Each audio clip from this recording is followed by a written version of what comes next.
ओम शांति। 10 जनवरी 2025 के बाप दादा के मधुर महावाक्य है।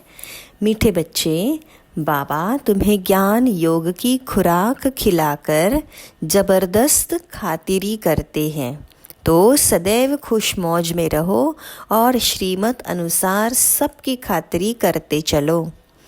आज का प्रश्न, इस संगम युग पर आपके पास सबसे अमूल्य चीज़ कौन सी है जिसकी आपको संभाल करनी है? उत्तर, इस सर्वोत्तम ब्राह्मण कुल में आपकी यह जीवन बहुत अमूल्य है, इसलिए शरीर की संभाल ज़रूर करनी है। ऐसे नहीं यह तो मिट्टी का पुतला है, कहाँ यह खलास हो जाए। नहीं, इनको जीते रखना है। कोई बीमार होते हैं तो उनसे तंग नहीं होना चाहिए। उनको बोलो तुम शिव बाबा को याद करो। जितना याद करेंगे उतना पाप कटते जाएंगे। उनकी सर्विस करनी चाहिए। जीता रहे, शिव बाबा को याद करता रहे। ओम शांति। ज्ञान का तीसरा नेत्र देने वाला रूहानी बाप बैठ रूहानी बच्चों को समझाते हैं। ज्ञान का तीसरा नेत्र सिवाय एक बाबा के और कोई दे न सके। अभी तुम बच्चों को ज्ञान का तीसरा नेत्र मिला है। अभी तुम बच्चे जानते हो यह पुरानी दुनिया बदलने वाली है। बेचारे मनुष्य नहीं जानते कि कौन बदलाने वाला है और कैसे बदलाते हैं, क्योंकि उन्हों को ज्ञान का तीसरा नेत्र नहीं है। तुम बच्चों को अभी ज्ञान का तीसरा नेत्र मिला है, जिससे तुम सृष्टि के आदि, मध्य और अंत को जान गए हो। यह है ज्ञान की सैक्रीन। सैक्रीन की एक बूंद भी कितनी मीठी होती है। ज्ञान का एक ही अक्षर है, मन मना भव। यह अक्षर कितना मीठा है। अपने को आत्मा समझ एक बाप बिंदी को याद करो। बाबा शांति धाम और सुख धाम का रास्ता बता रहे हैं। बाबा आए हैं बच्चों को स्वर्ग का वर्षा देने। तो बच्चों को कितनी खुशी रहनी चाहिए। कहते भी है खुशी जैसी खुराक नहीं। जो सदैव खुश मौज में रहते हैं उनके लिए यह जैसे खुराक होती है। 21 जन्म मौज में रहने की यह जबरदस्त खुराक है। ये खुराक सदैव एक दो की जबरदस्त खातिरी। यह खुराक सदैव एक दो को खिलाते रहो। यह है एक दो की जबरदस्त खातिरी। ऐसी खातिरी और कोई मनुष्य की कर ना सके। तुम बच्चे श्रीमत पर सभी की रूहानी खातिरी करते हो। सच्ची सच्ची खुश खैराफत भी यह है किसको बाप का परिचय देना। मीठे बच्चे जानते हैं बेहद के बाबा द्वारा हमको जीवन मुक्ति की सौगात मिलती है। सतयुग में भारत जीवन मुक्त था, पावन था। बाबा बहुत बड़ी ऊंची खुराक देते हैं। तब तो गायन है, अतीन्द्रिय सुख पूछना हो तो गोप गोपियों से पूछो। यह ज्ञान और योग की कितनी फर्स्ट क्लास वंडरफुल खुराक है, और यह खुराक एक ही रूहानी सर्जन के पास है। और किसको इस खुराक का मालूम ही नहीं है। बाबा कहते हैं मीठे बच्चे, तुम्हारे लिए तीरी मना हथेली पर सौगात ले आया हूँ। मुक्ति, जीवन मुक्ति की यह सौगात मेरे पास ही रहती है। मैं ही आकर तुम्हें देता हूँ। कल्प कल्प में मैं ही आकर तुमको यह सौगात देता हूँ, फिर रावण तुमसे छीन लेता है। तो तुम बच्चों को कितना खुशी का पारा चढ़ा रहना चाहिए। तुम जानते हो हमारा एक ही बाबा टीचर और सच्चा सच्चा सतगुरु है जो हमको साथ ले जाते हैं। मोस्ट बीलव्ड बाबा से विश्व की बादशाही मिलती है। यह कम बात है क्या? बच्चों को सदैव हर्षित रहना चाहिए। Godly student life is the best life. यह अभी का ही गायन है ना, फिर नई दुनिया में तुम सदैव खुशियाँ मानते रहेंगे। दुनिया नहीं जानती कि सच्ची सच्ची खुशियाँ कब मनाई जाएंगी। मनुष्यों को तो सतयुग का ज्ञान ही नहीं है, तो यहाँ ही मनाते रहते हैं खुशियाँ। परंतु इस पुरानी तमोप्रधान दुनिया में खुशी कहाँ से आएगी? यहाँ तो त्राही त्राही करते रहते हैं। कितना दुख की दुनिया है। बाबा तुम बच्चों को कितना सहज रास्ता बताते हैं। गृहस्थ व्यवहार में रहते भी कमल फूल समान रहो। धंधा दोरी आदि करते भी मुझे याद करते रहो। जैसे आशिक और माशुक होते हैं, वह तो एक दो को याद करते रहते हैं, वह उनका आशिक, वह उनका माशुक होता है। यहाँ यह बात नहीं है। यहाँ तो तुम सभी एक माशुक के जन्म जन्मांतर के आशिक रहे हो। बाबा तुम्हारा कभी आशिक नहीं बनता। तुम उस माशुक को आने के लिए याद करते आए हो। जब दुख जास्ती होता है तो जास्ती सुमिरन करते रहते हो। तब तो गायन भी है, दुख में सुमिरन सब करे, सुख में करे न कोई। इस समय जैसे बाप सर्वशक्तिमान है, दिन प्रतिदिन माया भी सर्वशक्तिमान तमोप्रधान होती जाती है। इसलिए अब बाबा कहते हैं, मीठे बच्चे देही अभिमानी बनो, अपने को आत्मा समझ, मुझ एक बाप को याद करो और साथ साथ दैवी गुणों को धारण करो, तो तुम ऐसे लक्ष्मी नारायण बन जाएंगे। इस पढ़ाई में मुख्य बात है ही याद की। ऊंचते ऊंच बाबा को बहुत प्यार स्नेह से याद करना चाहिए। वह ऊंचते ऊंच बाबा ही नई दुनिया स्थापन करने वाला है। बाबा कहते हैं, मैं आया हूँ तुम बच्चों को विश्व का मालिक बनाने, इसलिए अब मुझे याद करो तो तुम्हारे अनेक जन्मों के पाप कट जाएंगे। पतित पावन बाबा कहते हैं, तुम बहुत पतित बन गए हो, इसलिए अब तुम मुझे याद करो तो तुम पावन बन और पावन दुनिया का मालिक बन जाएंगे। पतित पावन बाबा को ही बुलाते हैं ना। अब बाबा आए हैं तो ज़रूर पावन बनना पड़े। बाबा दुख हरता और सुख करता है। बरोबर सतयुग में पावन दुनिया थी तो सभी सुखी थे। अब बाबा फिर से कहते हैं, बच्चे शांति धाम और सुख धाम को याद करते रहो। अभी है संगम युग कि भैया तुमको इस पार से उस पार ले जाते हैं। नैया कोई एक नहीं, सारी दुनिया जैसे एक बड़ा जहाज है, उन सब को बाबा ही पार ले जाते हैं। तुम मीठे बच्चों को कितनी खुशियाँ होनी चाहिए। तुम्हारे लिए तो सदैव खुशी ही खुशी है। बेहद का बाबा हमको पढ़ा रहे हैं। वाह, ये तो कभी न सुना न पढ़ा। भगवान उवाच, मैं तुम रूहानी बच्चों को राजयोग सिखा रहा हूँ। तो पूरी रीति सीखना चाहिए, धारण करना चाहिए, पूरी रीति पढ़ना चाहिए। पढ़ाई में नंबरवार तो सदैव होते ही है। अपने को देखना चाहिए, मैं उत्तम हूँ, मध्यम हूँ व कनिष्ठ हूँ।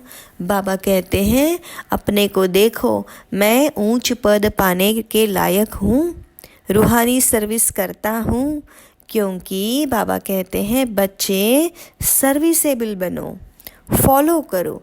मैं आया ही हूँ तुम्हारी सर्विस के लिए। इनका रथ बीमार पड़ जाता है तो मैं इनमें बैठ मुरली लिखता हूँ। मुख से तो बोल नहीं सकते तो मैं लिख देता हूँ, ताकि बच्चों के लिए मुरली मिस ना हो। तो मैं भी सर्विस पर हूँ ना। यह हो गई रूहानी सर्विस।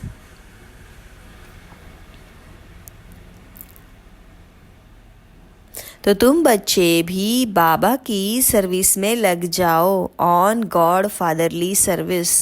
जो अच्छा पुरुषार्थ करते हैं, अच्छी सर्विस करते हैं, उनको महावीर कहा जाता है। देखा जाता है कौन महावीर है, जो बाबा के डायरेक्शन पर चलते हैं।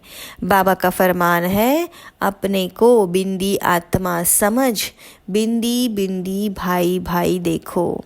इस शरीर को भूल जाओ। बाबा भी शरीर को नहीं देखते हैं। बाबा कहते हैं मैं आत्माओं को देखता हूँ। बाकी यह तो ज्ञान है कि आत्मा शरीर बिगर बोल नहीं सकती।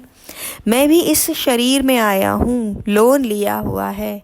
शरीर साथ ही आत्मा पढ़ सकती है। बाबा की बैठक यहाँ भ्रिकुटी में है। यह है अकाल तख्त। आत्मा अकाल मूर्त है। आत्मा कभी भी छोटी बड़ी नहीं हो सकती। शरीर छोटा बड़ा होता है। जो भी आत्माएं हैं उन सभी का तख्त यह भ्रिकुटी है। शरीर तो सभी के भिन्न भिन्न होते हैं। किसका अकाल तख्त पुरुष का है, किसका अकाल तख्त स्त्री का है, किसका अकाल तख्त बच्चे का है। बाबा बैठ बच्चों को रूहानी ड्रिल सिखलाते हैं। जब कोई से बात करो तो पहले अपने को आत्मा समझो। हम आत्मा फलानी भाई से बात करते हैं। बाबा का पैगाम देते हैं कि शिव बाबा को याद करो। याद से ही जंक उतरनी है। सोने में जब एलॉय पड़ती है तो सोने की वैल्यू कम हो जाती है। तुम आत्माओं में भी जंक पड़ने से तुम वैल्यूलेस हो गए हो। अब फिर पावन बनना है। तुम आत्माओं को अब ज्ञान का तीसरा नेत्र मिला है। उस नेत्र से अपने भाइयों को देखो। भाई भाई को देखने से कर्मेंद्रियां चंचल नहीं होंगी। राज्य भाग्य लेना है, विश्व का मालिक बनना है तो यह मेहनत करो। भाई भाई समझ सभी को ज्ञान दो तो फिर यह टेव आदत पक्की हो जाएगी। सच्चे सच्चे ब्रदर्स तुम सभी हो। बाबा भी ऊपर से आए हैं, तुम भी ऊपर से आए हो। बाप बच्चों सहित सर्विस कर रहे हैं। सर्विस करने की बाबा हिम्मत देते हैं। हिम्मते बच्चे मददे बाप। तो यह प्रैक्टिस करनी है। मैं आत्मा भाई को पढ़ाता हूँ। आत्मा पढ़ती है ना, इसको स्पिरिचुअल नॉलेज कहा जाता है जो रूहानी बाप से ही मिलती है। संगम पर ही बाबा आकर यह नॉलेज देते हैं कि अपने को आत्मा समझो। तुम न अंगे आए थे, फिर यहाँ आकर शरीर धारण कर तुमने 84 जन्म पाठ बजाया। 84 बार अलग अलग शरीर लिए। अब फिर वापस चलना है। इसीलिए अपने को सिर्फ आत्मा समझ भाई भाई की दृष्टि से देखना है। यह मेहनत तो करनी है। अपनी मेहनत करनी है। दूसरे में हमारा क्या जाता। चैरिटी बिगिंस एट होम, अर्थात पहले खुद को आत्मा समझो, फिर भाइयों को समझाओ। तो अच्छी रीति तीर लगेगा। यह जोहर भरना है। मेहनत करेंगे तब ही ऊंच पद पाएंगे। इसमें कुछ सहन भी करना पड़ता है। जब कोई उल्टी सुल्टी बात बोले तो तुम चुप रहो। तुम चुप रहेंगे तो फिर दूसरा क्या करेगा। ताली तो 2 हाथ से बजती है। एक ने मुख की ताली बजाई, दूसरा चुप करे तो वह आपे ही चुप हो जाएंगे। ताली से ताली बजने से आवाज़ हो जाता है। बच्चों को 1-2 का कल्याण करना है। बाबा समझाते हैं, बच्चे सदैव खुशी में रहना चाहते हो तो मन मना भव, मन की तार सदा एक बाप से जुड़ी रहे। अपने को आत्मा समझ एक बाप को याद करो। भाइयों, आत्माओं तरफ देखो तो बच्चों को रूहानी यात्रा पर रहने की आदत डालनी है। तुम्हारे ही फायदे की बात है। बाबा की शिक्षा भाइयों को देनी है। बाबा कहते हैं, मैं तुम आत्माओं को ज्ञान दे रहा हूँ। आत्मा को ही देखता हूँ। मनुष्य से बात करेंगे तो उनको उनके मुंह को देखेंगे ना। तुम आत्मा से बात करते हो तो आत्मा को ही देखना है। भले शरीर द्वारा ज्ञान देते हो, परंतु इसमें शरीर का भान तोड़ना होता है। तुम्हारी आत्मा समझती है परमात्मा बाप हमको ज्ञान दे रहे हैं। बाबा भी कहते हैं, आत्माओं को देखता हूँ। आत्माएं भी कहती हैं, हम परमात्मा बाप को देख रहे हैं।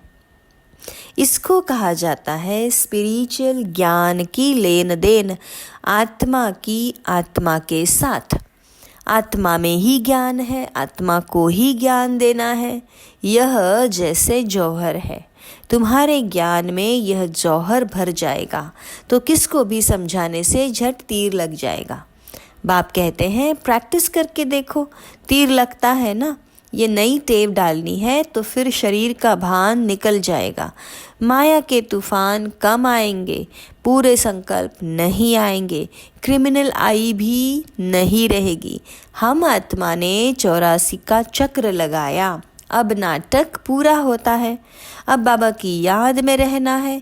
याद से ही तमो प्रधान से सतो प्रधान बन सतो प्रधान दुनिया के मालिक बन जाएंगे। कितना सहज है। बाबा जानते हैं बच्चों को यह शिक्षा देना भी मेरा पाठ ही है, कोई नई बात नहीं। हर 5000 वर्ष बाद हमको आना होता है। मैं तो बच्चों की प्यार में बंधायमान हूँ, बच्चों को बैठ समझाता हूँ। मीठे बच्चे, रूहानी याद की यात्रा में रहो तो अंत मते सो गति हो जाएगी। यह अंतकाल है ना। माँ में कम याद करो तो तुम्हारी सदगति हो जाएगी। याद की यात्रा से पाया मजबूत हो जाएगा। यह देही अभिमानी बनने की शिक्षा एक ही बार तुम बच्चों को मिलती है। कितना वंडरफुल ज्ञान है। बाबा वंडरफुल है तो बाबा का ज्ञान भी वंडरफुल है। कब कोई बता न सके, अभी वापस चलना है। इसलिए बाबा कहते हैं बच्चों यह प्रैक्टिस करो, अपने को आत्मा समझ आत्मा को ज्ञान दो।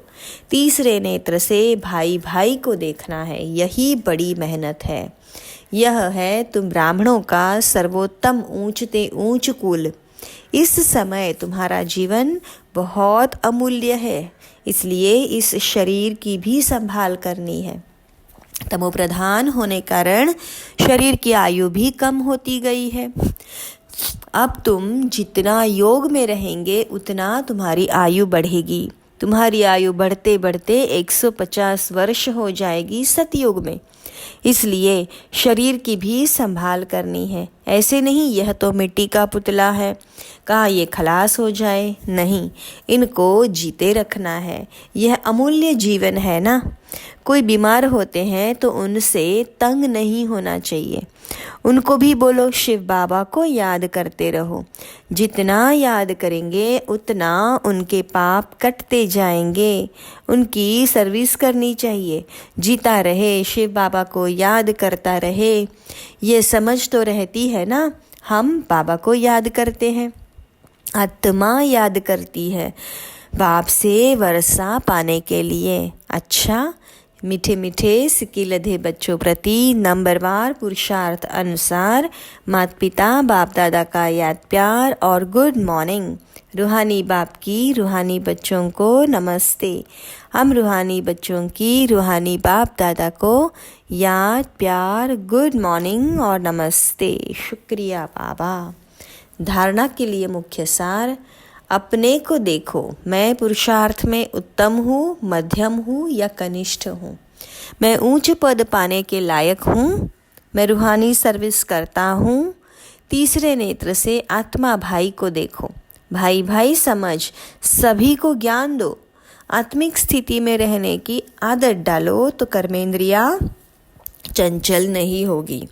आज का वरदान, ब्रह्मा बाप समान महात्याग से महान भाग्य बनाने वाले फरिश्ता सो विश्व महाराजन भव। फरिश्ता सो विश्व महाराजन बनने का वरदान उन्हीं बच्चों को प्राप्त होता है जो ब्रह्मा बाप के हर कर्म रूपी कदम के पीछे कदम उठाने वाले हैं, जिनका मन बुद्धि संस्कार सदा बाप के आगे समर्पित है। जैसे ब्रह्मा बाप ने इसी महात्याग से महान भाग्य प्राप्त किया, अर्थात नंबर 1 संपूर्ण फरिश्ता और नंबर 1 विश्व महाराजन बने, ऐसे फॉलो फादर करने वाले बच्चे भी त्यागी व सर्वस्व त्यागी होंगे। संस्कार रूप से भी विकारों के वश का त्याग करेंगे। आज का स्लोगन है, अभी सब आधार टूटने हैं, इसलिए एक बाबा को अपना आधार बनाओ। अच्छा, ओम शांति। शुक्रिया बाबा, शुक्रिया।